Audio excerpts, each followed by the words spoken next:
Hello students, we are going to discuss about acceleration. तो acceleration क्या होता है? Acceleration rate of change of velocity होता है।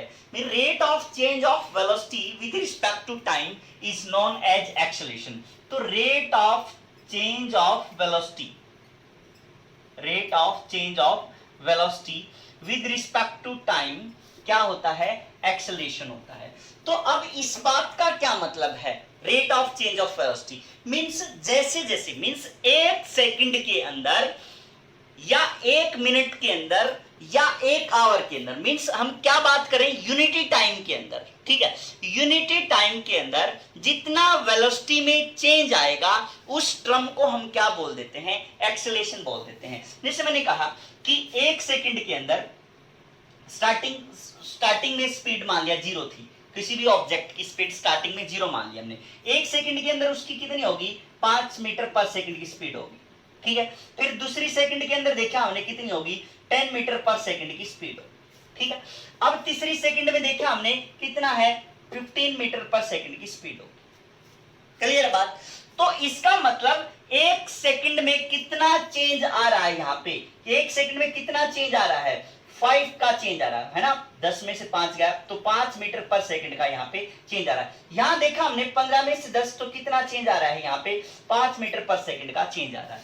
तो ये जो चेंज है इसको हम क्या बोल देते हैं? एक्सेलेरेशन बोल देते हैं। Means rate of change of velocity with respect to time, means एक सेकंड में स्पीड में कितना चेंज आया है उसको हम क्या बोल रहे हैं? एक्सेलेरेशन बोल रहे होते हैं। क्लियर बच्चे बात? ठीक है। तो यूनिटी टाइम में जितना चेंज आया, ठीक है, चेंज इन यूनिटी टाइम, जितना स्पीड में जितना यूनिटी टाइम के अंदर स्पीड में चेंज आया है उसी टर्म को हम क्या बोल रहे हैं? एक्सेलेरेशन बोल रहे होते हैं। ये एक्सेलेरेशन जो है that can be of two types.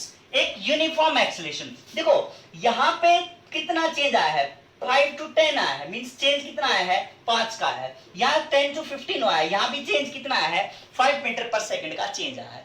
तो जो चेंज देख रहे हो आप, अगर ये चेंज हर सेकंड के अंदर कांस्टेंट है तो उसको हम कौन सा बोल देते हैं? एक्सेलेरेशन। यूनिफॉर्म एक्सेलेरेशन बोल देते हैं। कौन सा एक्सेलेरेशन बोल देते हैं बेटा? यूनिफॉर्म एक्सेलेरेशन बोल देते हैं।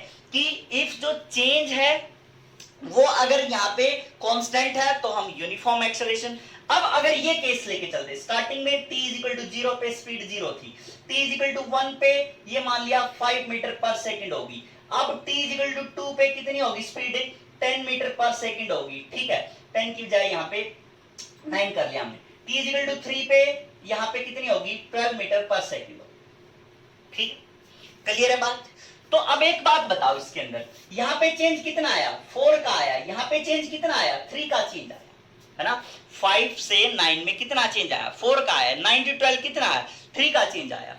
तो अब आप देख रहे हो कि इसमें 4 आया, इसमें 0 से 5 में कितना आया? 5 आया। 5 और 3 इस टाइप से चेंज डिफरेंट हो रहा है यहाँ पे। तो इस टाइप का जो एक्सेलेरेशन होता है वो हमारे पास कौन सा एक्सेलेरेशन होता है? नॉन यूनिफॉर्म एक्सेलेरेशन होता है, जिसमें जो रेट ऑफ चेंज है वेलोसिटी की वो कांस्टेंट है। तो यूनिफॉर्म, अगर कांस्टेंट नहीं है तो उसको हम नॉन यूनिफॉर्म एक्सेलेरेशन बोल देते हैं। क्लियर है बच्चे बात? ठीक है। तो अब एक चीज देखो, इसके अंदर अगर एक्सेलेरेशन है इस टाइप से तो स्पीड हम देख रहे हैं कि क्या हो रहा है? इंक्रीज हो रहा है। अब इस एक्सेलेरेशन का रिवर्स भी एक टर्म होती है जिसको हम क्या बोल देते हैं? रिटार्डेशन बोल देते हैं। एक्सेलेरेशन का रिवर्स जो होता है उसको हम क्या बोल देते हैं? रिटार्डेशन या नेगेटिव एक्सेलेरेशन भी बोल देते हैं, है ना। नेगेटिव एक्सेलेरेशन भी हम उसको बोल देते हैं, रिटार्डेशन को। क्लियर है बच्चे बात? ठीक है। तो उसके अंदर स्पीड हमेशा क्या होगी? घटती जाएगी, ठीक है। अब देखो नॉन यूनिफॉर्म एक्सेलेरेशन है। देखो एक बात देखने लायक है यहाँ पे कि जो एक्सेलेरेशन है यहाँ पे 5 है, ये 4 है, यहाँ पे 3 है ना। यहाँ पे 3 है, ये 4 है, ये 5 है। तो इसके अंदर एक्सेलेरेशन घट रहा है, एक्सेलेरेशन डिक्रीज हो रहा है, ठीक है। एक्सेलेरेशन डिक्रीज, तो जो हमारे पास स्पीड है वो क्या हो रही है? अब भी इंक्रीज हो रही है। स्पीड क्या हो रही है? यहाँ पे इंक्रीज हो रही है। तो ये जरूरी नहीं है कि अगर एक्सेलेरेशन डिक्रीज हो रहा हो एक्सेलरेशन डिक्रीज हो रहा हो तो स्पीड भी डिक्रीज होगी, ये जरूरी नहीं है। तो एक्सेलरेशन डिक्रीज हो रहा है तब भी आप देख रहे हो कि 0 से 5, 5 से 9, 9 से 12, हालांकि जो एक्सेलरेशन है हमारे पास वो क्या हो रहा है, डिक्रीज हो रहा है। तो स्पीड हमारी क्या हो रही है, अब भी इंक्रीज हो रही है, ठीक है। लेकिन जो हमारे पास रिटार्डेशन है उसमें स्पीड हमेशा क्या होती जाएगी, डिक्रीज होती जाएगी। क्लियर बच्चे बात? इसके ऊपर हम न्यूमेरिकल्स करेंगे फर्दर, हम इसकी डिटेल में जाएंगे इसके अंदर, ठीक है। तो अब हम एक्सेलरेशन को और थोड़ा सा, एक्सेलरेशन की यूनिट क्या होती है, मीटर पर सेकंड स्क्वायर। इसका डायमेंशनल फॉर्मूला LT-2 होता है ना। इसकी जो यूनिट है दैट इज मीटर पर सेकंड स्क्वायर होती है ना, क्योंकि वेलोसिटी डिवाइड बाय में क्या है, time, change in velocity divide by में टाइम है। तो हमारे पास ये जो फॉर्मूला आया है कि ए एक्सेलरेशन, ए से डिनोट कर रहे होते हैं दैट इज वेक्टर क्वांटिटी, तो हमने इसको वेक्टर का साइन लगा दिया। एक्सेलरेशन वेक्टर क्वांटिटी है that is equal to change in velocity means v2 minus v1 divide by क्या लिख दिया हमने, t2 माइनस t1 लिख दिया। एक्सेलरेशन क्या है, v2 minus v1 divide by में t2 माइनस t1 है, that is equal to delta v divide by में डेल्टा t लिख दिया, means change in velocity with respect to time, change in velocity d v divide by में delta t लिख दिया। Clear बच्चे बात? अच्छा, अब उसके बाद अगर हम इस टाइम इंटरवल को बिल्कुल छोटा कर लें, इस टाइम इंटरवल को हम क्या कर लें, बिल्कुल छोटा कर दिया हमने, ये टाइम इंटरवल, ये टाइम इंटरवल बिल्कुल छोटा हो गया, that tending towards to zero, means जो टाइम है that tending towards to zero, it means हम किसकी तरफ बढ़ रहे हैं, इंस्टेंटेनियस एक्सेलरेशन की तरफ बढ़ रहे हैं। Means at that instant what is the acceleration, तो that will be termed as instantaneous acceleration. तो इंस्टेंटेनियस एक्सेलरेशन के अंदर जो होगा हमारे पास, लिमिट लगा देंगे हम कि जो टाइम है that tending towards to zero, that will lead to differentiation of velocity with respect to time dv by dt की टर्म में हम उसको लिख सकेंगे। क्लियर है बच्चे बात? तो ये हमारे पास इंस्टेंटेनियस एक्सेलरेशन का फॉर्मूला बन जाएगा, dv by dt आ जाएगा। क्लियर है बच्चे बात? ठीक है। अब इसके अंदर एक और जो बात ध्यान रखने लायक है कि अगर आपके पास एक्सेलरेशन एंड वेलोसिटी, ठीक है, acceleration and velocity both are of same sign, both are of same sign, ठीक है, क्लियर है बात? देन स्पीड विल इंक्रीज, या तो दोनों पॉजिटिव हो या दोनों नेगेटिव हो तो स्पीड क्या होगी, हमेशा इंक्रीज होगी।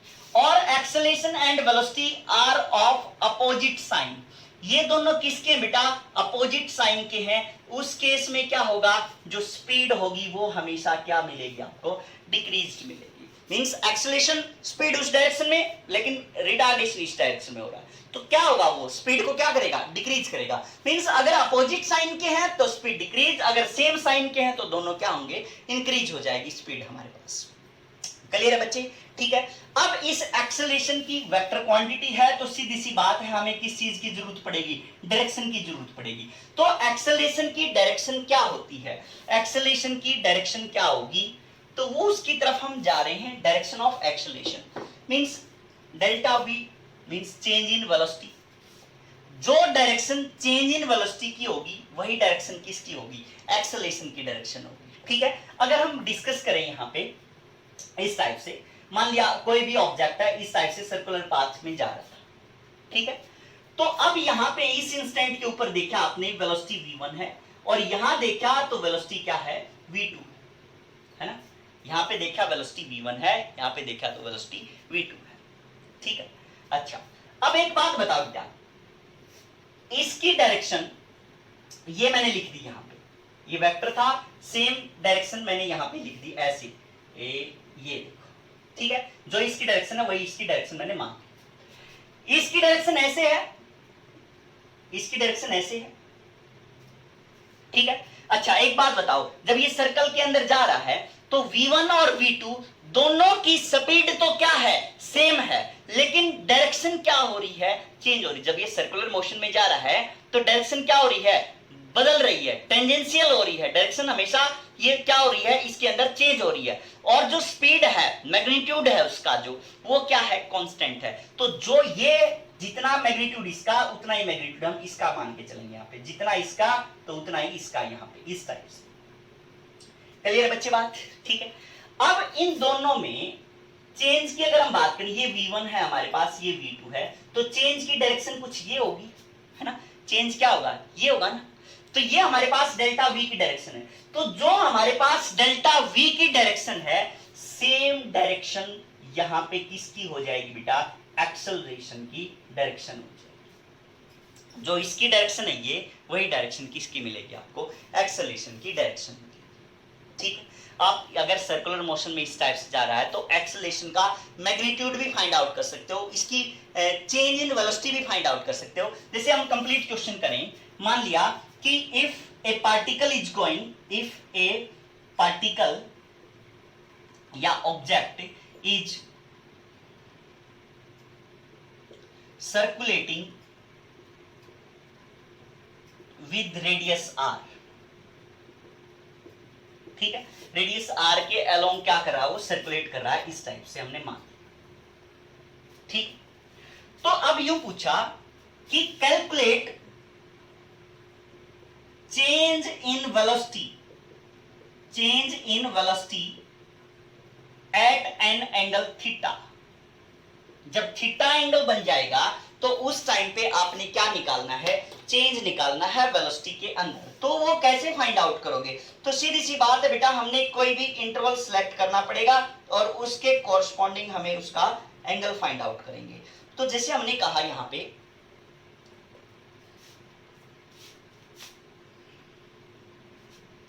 कि यहां पे ये है ऑब्जेक्ट, ठीक है, यहां इसने ये एंगल कितना बना दिया? यहां पे थीटा एंगल बना दिया, ठीक है, यहां से यहां तक कितना एंगल बना दिया? थीटा। तो यहां अगर वेलोसिटी v1 थी तो यहां वेलोसिटी क्या हो जाएगी? v2 हो जाएगी, क्योंकि टेंजेंशियल इस टाइप से पार्ट बनेगा। तो ये v1 है तो यहां पे क्या बन गई? ये v2 बन जाएगी, है ना। तो जो चेंज आएगा, चेंज अगर हम यहां पे बात करें तो ये ऐसे है v1, ठीक है, और फिर ये ऐसे है, ये ऐसे है ना, ऐसे है ना, ये कुछ तो इस टाइप से। तो ये चेंज आ गया हमारे पास, है ना। तो जो एक्सेलरेशन की डायरेक्शन होगी वो क्या होगी? ऐसे होगी, इस टाइप से हो जाएगी चेंज की डायरेक्शन, जो ऐसे है इसमें, तो वो डेल्टा v की डायरेक्शन हो जाएगी, है ना। अब ये पूछा कि ये चेंज कितना आया? ये रेडियस कितनी है? r है। ये रेडियस कितनी है? यहाँ पे r है, ठीक है। तो अब हम किसकी बात कर रहे हैं? चेंज की बात करें। अब एक बात बताओ, जब ये इसके अंदर मूव कर रहा है तो v1 का जो मैग्नीट्यूड है दैट इज v2, और जो ये क्या है? बराबर है ना, मैग्नीट्यूड इसका बराबर है, क्योंकि डायरेक्शन क्या हो रही है? इसके अंदर चेंज हो रही है, ठीक है। तो सीधी सी बात है बेटा, एक्सेलरेशन कब चेंज हो सकता है? जब मींस एक्सेलरेशन कब पॉसिबल है? जब उसकी स्पीड में चेंज आ जाए, है ना, v1 और v2 के मैग्नीट्यूड में चेंज आ जाए, है ना। मैग्नीट्यूड चेंज होगा तो भी क्या हो सकता है? एक्सेलरेशन पॉसिबल है। दूसरा, अगर डायरेक्शन चेंज हो जाए, डायरेक्शन चेंज हो जाए तब भी क्या है? एक्सेलरेशन पॉसिबल है ना, क्योंकि डायरेक्शन चेंज तो वेलोसिटी चेंज हो जाएगी, क्योंकि वेलोसिटी वेक्टर क्वांटिटी है। अच्छा, तीसरी बात कि अगर ये दोनों ही चेंज हो जाए तो भी एक्सेलरेशन पॉसिबल है ना। ये दोनों के दोनों पार्ट अगर चेंज हो जाएं तब भी क्या है? एक्सेलरेशन पॉसिबल है। तो यहां पे आप देख रहे हो कि क्या चेंज हो रहा है? देखो, मैग्नीट्यूड तो सेम है, स्पीड तो सेम है, डायरेक्शन क्या हो रही है? चेंज हो रही है। तो सीधी सी बात है, इसका मतलब एक्सेलरेशन हो रहा है। और जो एक्सेलरेशन की डायरेक्शन होगी वो किसकी डायरेक्शन के बराबर होगी? डेल्टा v की डायरेक्शन के बराबर। जो डेल्टा v की डायरेक्शन है वही इसकी डायरेक्शन होगी, ठीक है। तो अब इसके अंदर ये v1 है, ये v2 है, और ये क्या है? Delta v। हम चेंज निकालना है तो इसका मतलब क्या है कि v2 माइनस v1 निकालना है, मींस सब्ट्रैक्शन करना हमें। तो सब्ट्रैक्शन करेंगे तो डेल्टा v जो आएगा हमारे पास, उसका मैग्नीट्यूड जो आएगा v1 square plus v2 square, minus आ जाता है यहाँ पे 2v1 v2 cos थीटा हो जाएगा। अब v1 v2 v सारे क्या है? बराबर हैं, तो इसका मतलब क्या आ जाएगा? यहाँ पे मैग्नीट्यूड लगा देंगे हम यहाँ, तो v square plus v square minus 2v1 v2 बराबर है, तो v स्क्वायर cos थीटा बचा हमारे पास। तो v स्क्वायर यहाँ पे 2v स्क्वायर हो गया, 2 कॉमन आ गया, ये v स्क्वायर हो गया, 1 माइनस cos थीटा बचा यहाँ, तो that is equal to 2v square 1 minus cos theta किसके इक्वल है? 2 sin स्क्वायर थीटा बाई 2 के इक्वल है।